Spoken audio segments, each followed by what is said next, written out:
Want to know the new best settings for Call of Duty Warzone within 2021?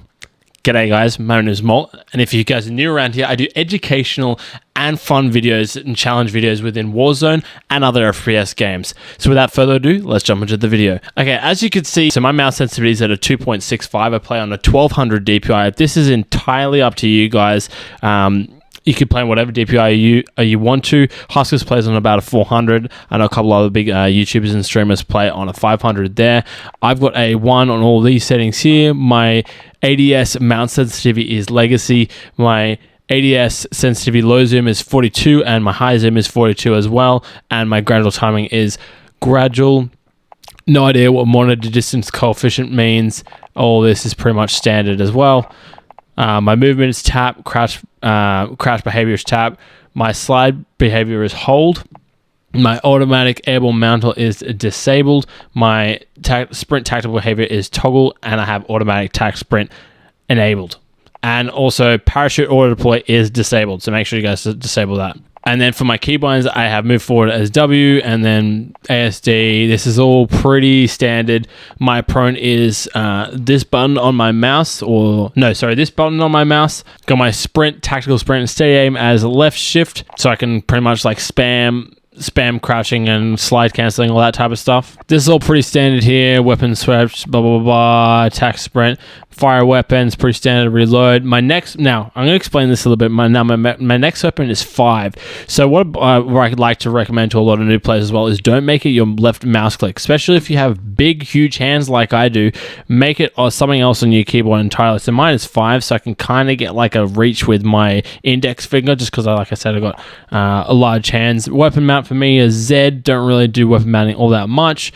Melee is E. Use lethal equipment is this button on my mouse. Tactical equipment is Q, which is kind of annoying at times, but also is really handy. So like when I'm rushing a building, I've got my fingers on W, A, S, and D. I can quickly switch to Q.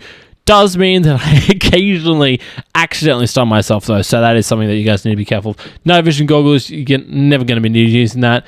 This is all pretty standard here as well. Make sure that with the armor place you apply all instead of applying 1, so that way you can just kind of keep going. You're not constantly spamming 4 in the middle of a gunfight or whatever it is on controller. I can't actually remember where it is. My field of view is 105. That also kind of depends on you guys as well. Some people have it at 120. Most consoles have it at 80, I'm pretty sure. So that's the advantage of being on PC.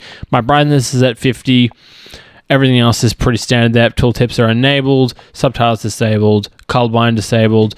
My minimap is square because you actually get more information out of a square minimap instead of a round one. So if you guys haven't done that, I really recommend that you change that from a circular minimap to a square minimap instead, because you get more information about where enemies are. This is all PC settings down here. So pretty much the information that you see up here is these settings in here. So you can change that to kind of how you're wanting as well. These settings, unfortunately, are not available on console. A couple more of my settings here. My render resolution is at 75. You can jot that all the way up, but it's going to make your game extremely laggy, especially if you're like me and you also do streaming and also YouTube as well. That's definitely something that you want to kind of tinker with depending on your PC. I've got a 3080 in mine and 32 gigabytes of RAM, but I tend to kind of want to get more frames, so I leave it at 1920 by 1080 there. My custom frame rate usually kind of depending if I'm streaming or not. If I'm streaming or doing any gameplay recordings like this or any videos within Warzone, I keep it at 90 just so that the video can look crispy at 2K.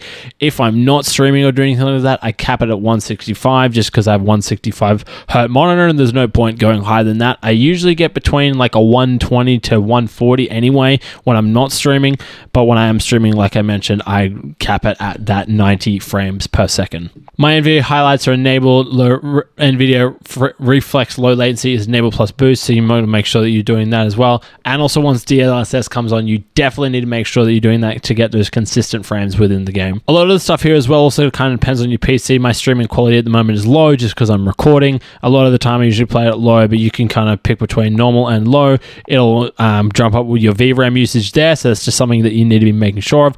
My texture resolution is high. It's always set to high so I can actually see where people are. A little bit ago when I got my PC, I had this at low, and it was literally like I was looking at boxes all the time, so that was definitely not good there. My texture filter anti-tropic or whatever the heck that means is at low.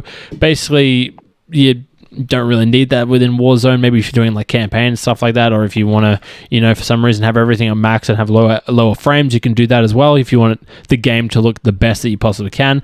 But I use NVIDIA filters on that. Make sure, if you guys want to know what my NVIDIA filters are, chuck it in the comments section below if you guys want to know that for the best NVIDIA filters. I actually got it from another video on YouTube as well, but I'm happy to link that and share that with you guys down below as well. Bullet impact sprays, this is all pretty much yada yada yada. Shadows and lighting, you can kind of disable, enable that. I really recommend not enabling ray tracing within this game. It's going to tank your frames significantly. My anti-aliasing is up really high as well. I could probably get a lot more frames if I lowered that, but just leaving that high at the moment. World motion blur and weapon blur is disabled. If you have this enabled, you guys bots disable it right now. It's disgusting. Film grain as well is actually horrible, and then we go from there. Audio as well is at a boost low. My master volume is at 25 because this game is heckin' loud, and it drives me insane how loud this game is. My music volume is at 0 because hashtag DMCA. Don't want to get ruined by YouTube or Twitch when I do stream on there. My dialogue volume is at 40. My effects volume is at 51. Make sure your effects volume is the highest that you possibly can without burning your eardrums or bursting your eardrums. I have Astro 850s. If you guys want to buy these as well, they're linked in the comment section below. I get a little bit of kickback from that as well, so I appreciate it. Juggernaut music is enabled. Hitmarker sound is classic because I don't even know, honestly, I don't even know what Modern Warfare sound is. When I was tinkering around with the settings originally in this game, this is the one that I came across as well, and this is just voice chat basically. You can play around with the settings here if you know your voice is too low or too high, something like that. If you want to do push to talk on, and you can do Warzone tracks as a passenger there. Don't use a controller, and I don't need to show you guys my account. Anyway, guys, that'll be it for the rest of the video. If you guys enjoyed, make sure you smash the subscribe button with post notifications on so you don't miss a single video. I'll see you guys in the next video. Take care and peace.